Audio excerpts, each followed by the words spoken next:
Hey gang, it's your GM Drakeen here with another homebrew.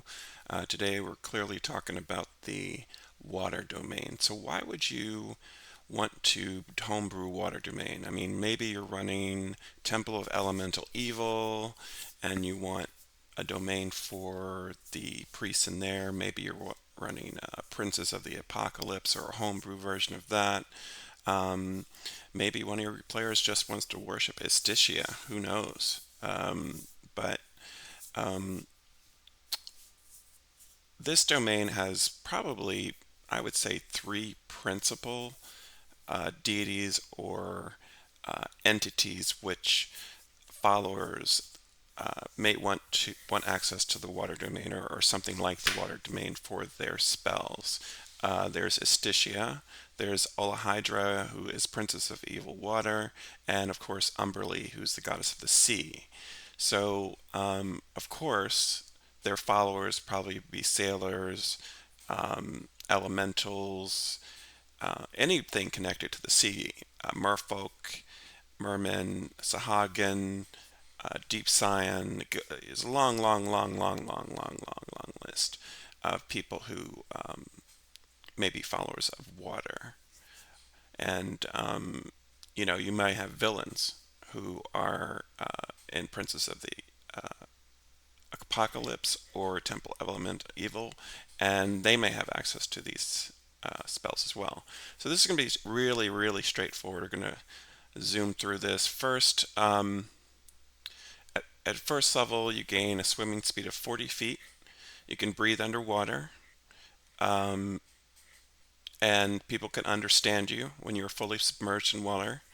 Uh, and you get two languages out of Abyssal, Deep Speech, Draconic, Elvish, Primordial, Sahagin, Sylvan, or Undercommon, which, different races speak, obviously some of those languages.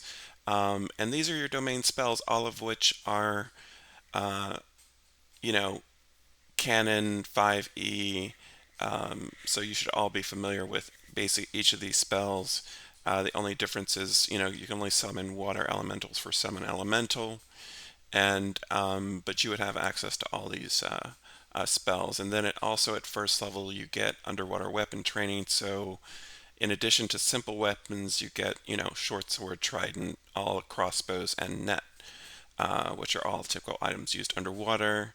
You also gain advantage on your initiative checks for fighting underwater and proficiency in navigator's tools, and also clerics of the water domain do not wear heavy armor. Uh, that's like the first restriction I think I've written into one of these, but it makes sense. And then uh, channel divinity tidal wave. You can create a wave. Everyone makes a dexterity saving throw or takes bludgeoning damage and is knocked prone. Pretty straightforward, right? Um, Root water defense at 6th level. You have advantage on saving throws against any physical or magical effects that are water related, acid related, or cold related, including spells such as watery sphere, ice storm, etc.